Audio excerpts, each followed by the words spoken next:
Hai,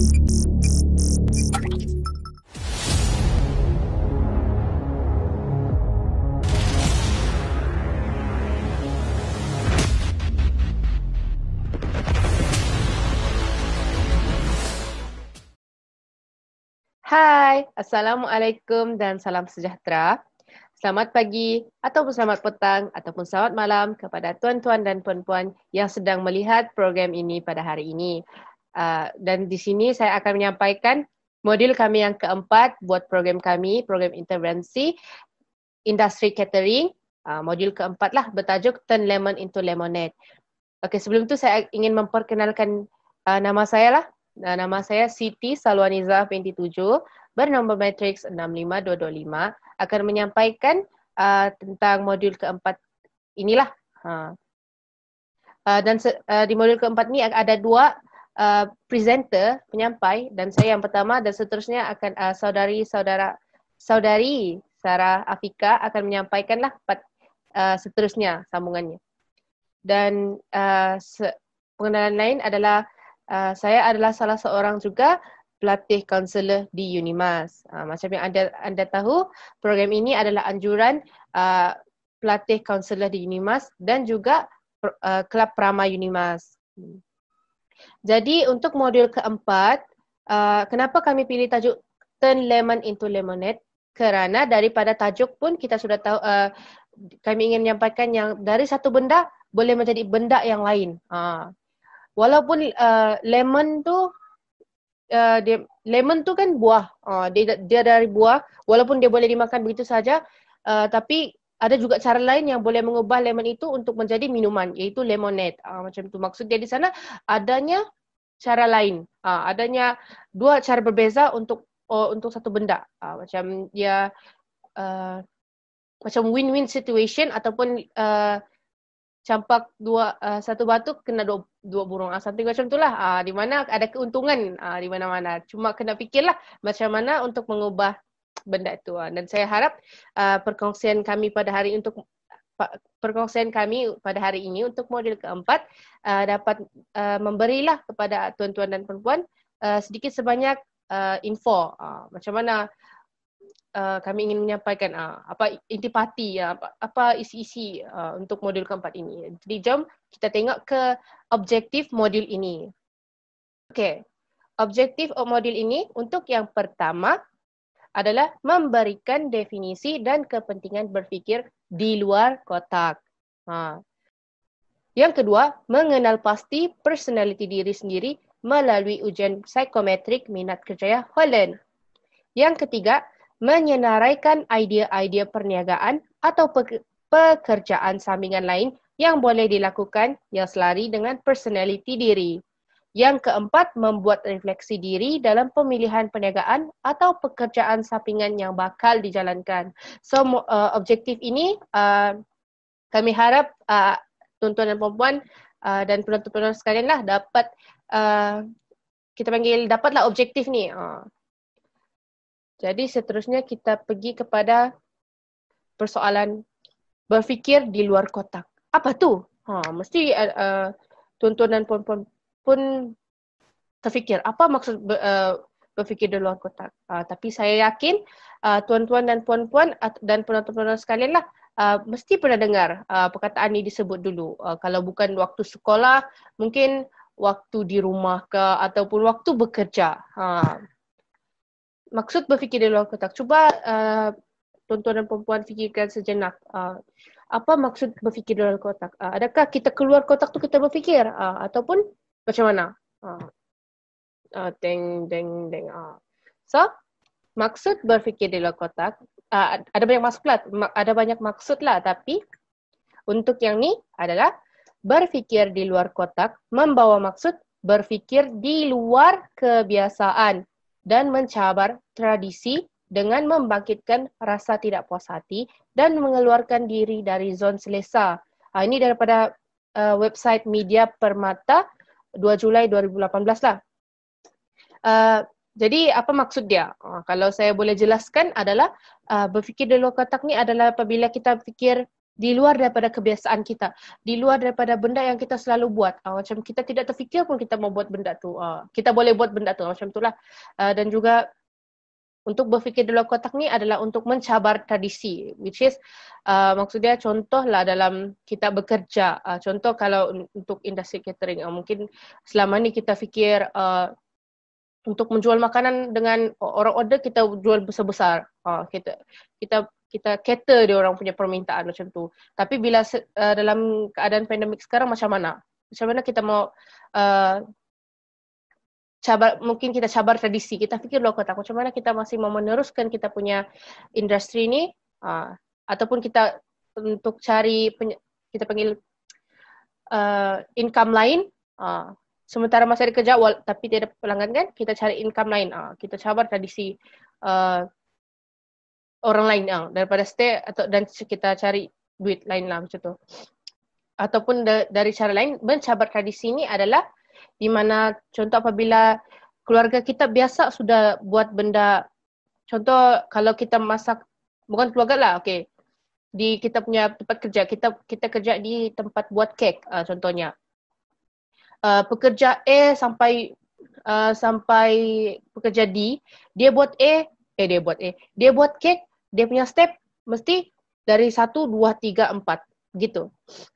Maksudnya dari step ada step khas lah macam tu. Jadi pekerja B, pekerja C, pekerja D pun ikut. Jadi dia akan berterusan, dia akan menjadi tradisi. Tapi bila kita, contohlah kita jadi pekerja E, kita mau berfikir luar kotak, mungkin kita mau jimat kos, mungkin kita mau ubah something, macam bosan dengan benda tu. Jadi kita cabar tradisi, kita mungkin sama ada kita daripada 4 step tadi kita kurangkan jadi 3 step saja. Ataupun kita dari 4 step tadi kita jadikan 5 step. Ataupun kita dari 4 step tadi kita kekalkan 4 step tadi tapi kita putar balik dia. Macam tu. Tapi still jadi cake. Macam itulah. Jadi maksudnya di sana bila kita berfikir di luar kotak, kita buat benda yang kita tidak biasa. Dan juga kita cabar tradisi. Benda yang orang lain buat, kita tidak ikut. Kita buat cara lain. Macam tu. Lepas tu, itulah dia bermaksud sana dengan membangkitkan rasa tidak puas hati dan mengeluarkan diri dari zon selesa. Sebab bila kita buat benda yang kita tidak biasa, jadi diri kita ni akan rasa tidak puas hati. Macam tidak senang, tidak tenang duduk. Lepas tu, di sana juga dia cakap mengeluarkan diri dari zon selesa. Maksud dia sana bila kita buat benda yang kita tidak biasa, memanglah kita tidak akan selesa. Tapi itulah maksud dia berfikir di luar kotak. Seterusnya adalah tujuan berfikir di luar kotak. Apa tujuan kita? Kenapa kita kena berfikir di luar kotak? Apa tujuan dia? Coba tontonan puan-puan fikir sikit. Bayangkanlah kenapa kita kena fikir luar kotak ni. Jadi daripada media permata juga berfikir di luar kotak ni bertujuan untuk membolehkan seseorang itu menggunakan kreativiti sendiri atau pendekatan yang unik bagi menyelesaikan sebarang masalah atau isu yang sedang dihadapi. Maksudnya di sana bukanlah setiap masa kita kena fikir luar kotak, tapi mungkin apabila kita ada masalah yang kita tidak dapat selesaikan dengan cara biasa, mungkin kita jangan rasa putus asa. Kita cuba cari benda lain. Kita cuba fikirkan benda lain. Itulah maksudnya, itulah tujuan kita berfikir di luar kotak. Ataupun kita bosan sudah dengan cara penyelesaian benda yang sama, cara yang sama. Jadi kita mau cari jalan penyelesaian yang lain. Jadi itulah dia cakap di sini menggunakan kreativiti sendiri atau pendekatan yang unik. Benda barulah. Macam tu. So contohnya di sini adalah kita fikir, apa kaedah lain yang boleh saya lakukan untuk menambah kewangan diri walaupun sudah mempunyai kerja tetap? Macam tu. Yang kedua, bolehkah menggantikan cara lama kepada cara baru dalam mempromosikan perniagaan? Itu soalan yang kedua. Yang ketiga adalah, apa akan terjadi sekiranya? Kita guna perkataan tu, apa akan terjadi sekiranya? What will happen if? Macam tu. Kita cuba buat soalan yang membuatkan kita berfikir di luar kotak. Itulah dia tadi contoh-contoh lah macam mana untuk apa soalan-soalan yang menunjukkan kita ni mau menunjukkan yang kita ni mau berfikir di luar kotak. So apa tadi kita tengok apa maksud dia, apa tujuan dia. So ini kepentingan lah. Yang pertama, kepentingan berfikir di luar kotak adalah untuk dapat berfikir dalam perspektif yang lebih besar. Dalam bahasa Inggeris dia, greater perspective. Yang kedua, meningkatkan kualiti kerja. Dalam Inggeris dia, higher quality work. Yang ketiga, penyelesaian masalah yang lebih kreatif. More creative problem solving. Yang keempat, membantu menonjolkan diri. Help to stand out. Maksudnya kita bukan orang yang biasa-biasa. Kita bukan calang-calang orang. Sebab sekarang pun kalau mau ambil pekerja, majikan tidak akan tengok orang yang biasa-biasa. Dia akan tengok average pun mungkin kurang lah sebab perlu bersaing kan. Jadi dia akan tengok mana satu yang stand out. Yang kelima, membantu kekal menyesuaikan diri dengan perkara baru. Stay adaptable. Maksud dia, bila kita biasa berfikir di luar kotak, kita mudah adapt. Kita mudah membiasakan diri dengan sesuatu. Perubahan baru. Itulah ini kepentingan dia. 5 kepentingan lah daripada website entrepreneur.com. Ini English punya lah. Okey, bagaimana untuk mula berfikir di luar kotak? Ini untuk satu-satu lah. Pun sama juga daripada Media Permata website. So yang pertama, keluar dari zon selesa. Ini syarat dia lah. Kalau kita masih stay di zon selesa pun tak jalan juga. Jadi kita yang pertama, memang kena keluar daripada zon selesa. Yang kedua, letakkan fikiran diri anda di situasi itu. Maksudnya kita fikirkan sesuatu di mana satu situasi itu kita berada dalam situasi tersebut dan macam mana kita mau selesaikan benda tu. Bila kita buat begitu, mulalah kita akan berfikir di luar kotak. Yang ketiga, belajar dari kesilapan lalu. Memanglah kadang-kadang ada benda lalu yang kita biarkan macam past is past. Tapi jangan semua benda past is past. Kadang-kadang apa yang kesilapan yang lalu tu sangat baik untuk menjadi pengajaran untuk diri kita. Untuk melatih kita jadi lebih baik. Macam itulah. Yang keempat, belajar untuk mempersoal. Macam soalan tadilah. Di mana kita bila kita sentiasa bertanya, bila kita sentiasa mempersoalkan sesuatu, kita sendiri akan mula berfikir di luar kotak, mula berfikir benda baru. Macam itulah. Dan kelima, buat sesuatu yang mungkin tidak pernah difikirkan untuk lakukan. Contoh dia, kalau kita sentiasa fikir kita sentiasa fikir kita akan kerja di bidang food and beverage ya. Sebab kita suka makan ataupun memang kita biasa, kita ada pengalaman tu je. Lepas tu kita tidak pernah terfikir pun akan masuk dalam bidang contohnya lukisan.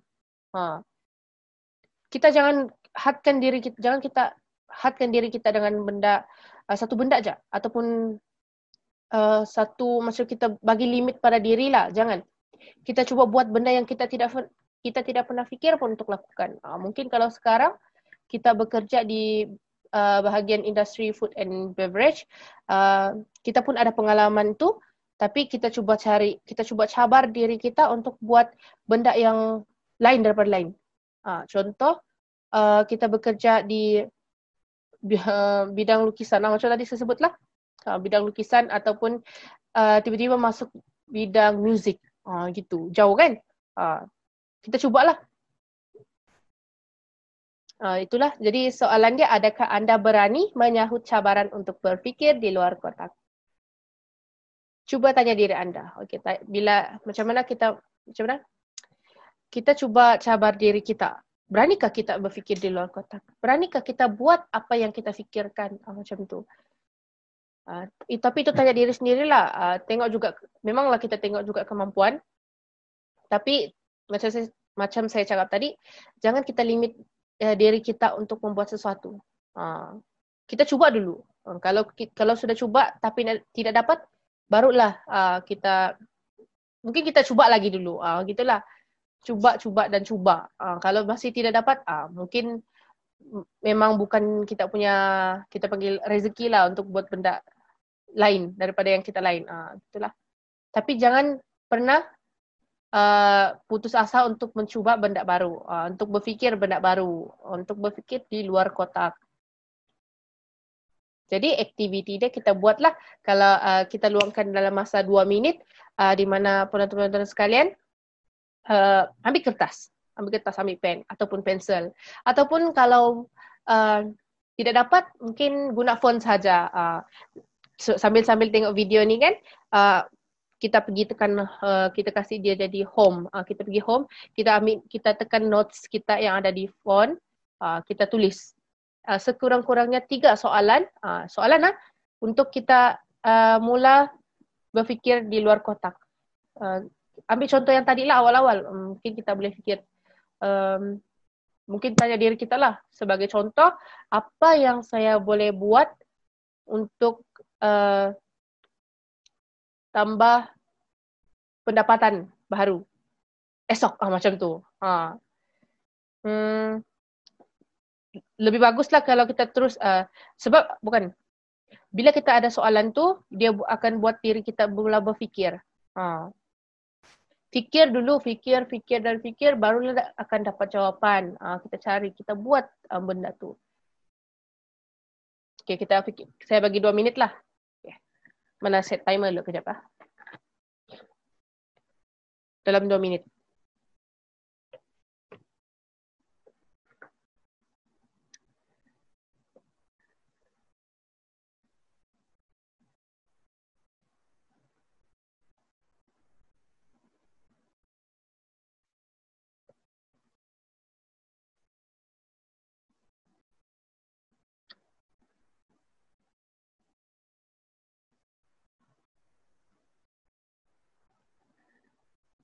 Sudah?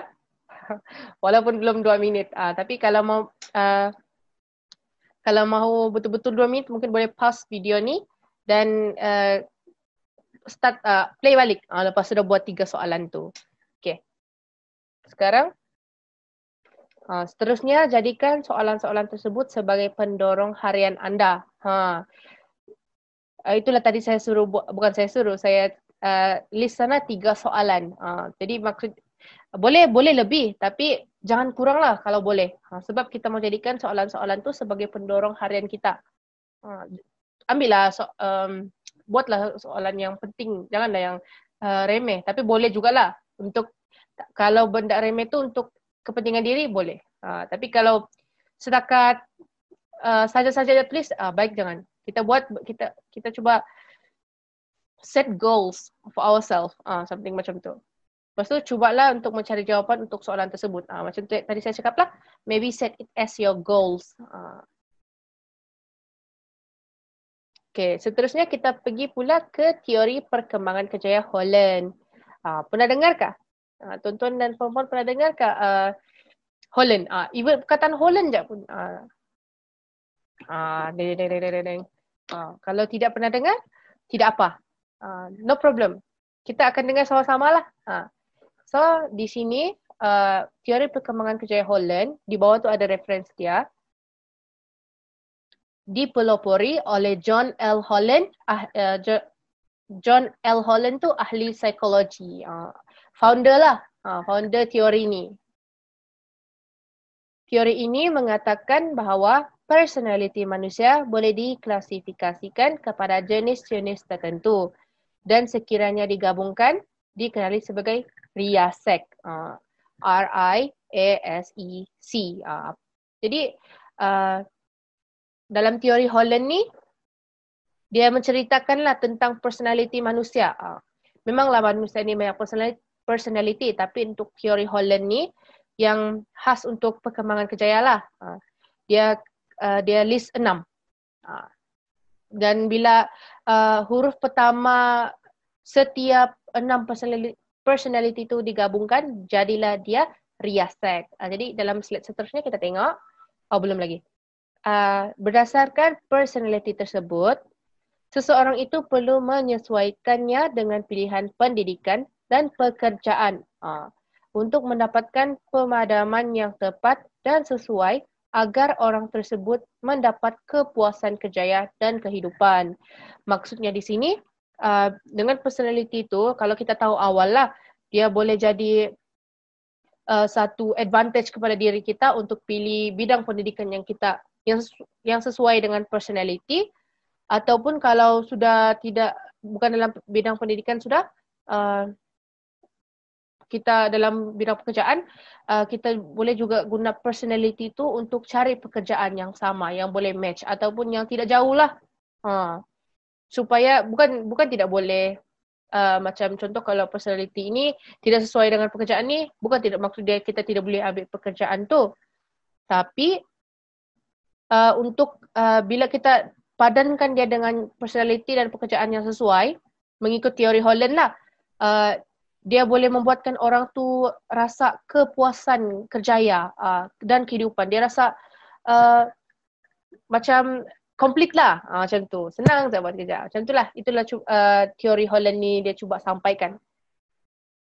Okay. Code personality Holland. Tadi saya sebut ada 6 kan. So ini dia punya grafik macam gambaran lah. Okay. Yang first sekali realistic. The doers. Yang melakukan lah dalam bahasa Melayu dia. Yang kedua, investigative. The thinkers. Orang yang berfikir. Yang ketiga, artistic. The creators. Orang yang mencipta. Keempat, social. The helpers. Orang yang membantu. Yang kelima, enterprising, the persuaders. Orang yang mampu persuade orang, mampu mengajak lah, macam mengampu, bukan mengampu. Mengajak lah, dia boleh buat orang tu buat something. Macam itulah persuaders. Conventional, the organizers. Orang yang menyusun atur, yang boleh menyusun atur kira gitu. So, untuk penjelasan lebih lanjut tentang 6 personality Holland ini, kita akan bersama dengan saudari Sarah Afika di video yang seterusnya. Itu sahaja daripada saya. Terima kasih kerana bersama saya. Kita jumpa lagi. Bye.